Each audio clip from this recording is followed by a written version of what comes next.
Adjust करने लगे 4-5 अगर कब्जा करने लगे।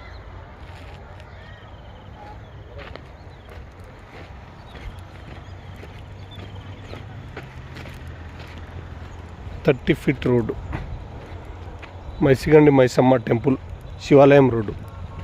ఇది వచ్చేసి వెంచర్ రోడ్డు, అంటే ప్లాట్ రోడ్డు, 30 ఫీట్ రోడ్. ఇది వచ్చేసి మనకు మైసిగండి శివాలయం రోడ్. ఇది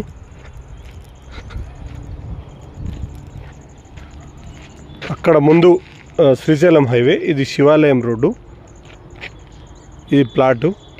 ఈ ప్లాట్కి మనకు వెస్ట్ ఫేసు రోడ్, ఇది 30 ఫీట్ రోడ్. ఇది ఈ ప్లాట్ వచ్చేసి 300 గజాలు, ఈస్ట్ వెస్ట్ ఫేస్.